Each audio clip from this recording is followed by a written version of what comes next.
mga kabisdak, kung sa video ito, mayroon lang akong nais i-share sa inyo na isang nakapanindig balahibo, nakagalit siya, nakatayo talaga ng balahibo bilang isang ina. So ako mga kabisdak, habang pinapanood ko siya, naawa ako sa nanay. Parang rin, kasi kung ipalagay natin yung ating sarili sa nangyari sa kanya, na nakaiyak mga kabisdak, nakadurog ng damdamin. So itong video mga kabisdak, ay napanood ko lang ito, napadaan siya sa aking asyenda. So itong anak, napakawalang respeto talaga sa kanyang ina. Babae ito yung kanyang anak, dalaga, siguro nasa high school ito yung kanyang anak. So yung anak niya talagang palasagot talaga. Palasagot, grabe talaga magsasagot. Habang nagsasalita, dinidisiplina, pinapagalitan siya ng kanyang nanay. Sumasagot din siya, tapos nagaano pa siya yung mga ano ngayon, yung parang basta, hindi ko na lang babanggitin yung sign sa kamay niya na talagang parang minumura niya yung kanyang ina. So itong nanay mga kabisdak, duguan kasi parang nasaktan siya ng kanyang anak. Nasaktan. Kumbaga umiiyak yung nanay niya kasi hindi lang pala iyon one time na nangyari na naging duguan siya sa kanyang anak kasi napalo yata siya sa kanyang anak mga kabisdak Kasi itong nanay parang may trabaho. Ang sabi nga ng nanay niya, umaalis ako na iniiwanan kita ng pagkain. Dumadating ka galing sa eskwelahan, may pagkain na para sa'yo diyan sa lamesa kasi ayoko na wala kang makain. Kumbaga, syempre nanay ka, lahat gagawin mo para sa iyong anak.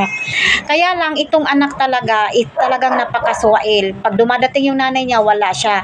Tapos ito na nga, dumating na nga sa punto na pinapagalitan na siya ng kanyang nanay. Sabi nga ng nanay niya nung dumating, binilhan pa siya ng gamit, parang cellphone yun mga kabisda, kasi ang gusto ng nanay maging maayos yung kanyang anak sa paningin ng ibang tao. Siyempre tayo namang nanay, iniisip lang natin yung puros kabutihan para sa ating mga anak. Ayaw natin yung ating mga anak ay nahuhuli sa iba, di po ba mga kabisda? Kaya lang, sad to say na itong kanyang anak ay talagang walang respeto talaga.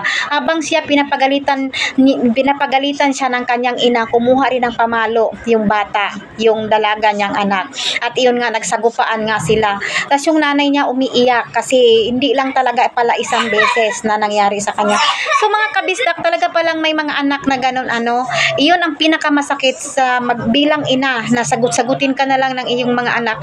So ako mga kabisdak, sa talagang nakaluha talaga panuorin.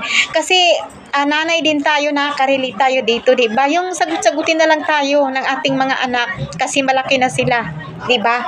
Kasi kaya na nila yung kanilang mga sarili, kaya na nila yung kanilang mga buto. Hindi nila naisip, diba? Yung maliliit pa sila kung paano sila inaruga.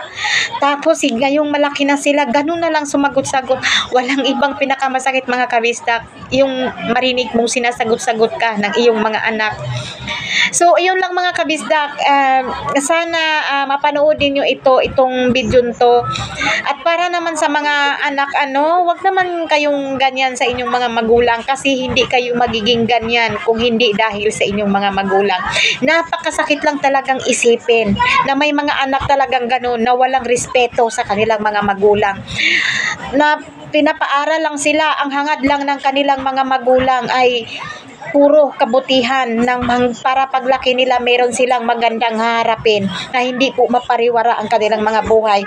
Kaya lang yung anak na yon, yung batang babae na yon, talagang wala sa kanyang pag-iisip. Hindi niya naisip lahat ang ginagawa ng kanyang ina. Kaya yung nanay niya mga kabisdak, duguan po talaga kasi napalo siya ng kanyang anak sa gupaan nilang mag-ina. Kaya grabe talaga, nagsasalita pa lang yung nanay, yung anak ni hindi mo man lang makitaan ng talagang gumagalaw-galaw din yung bibig niya.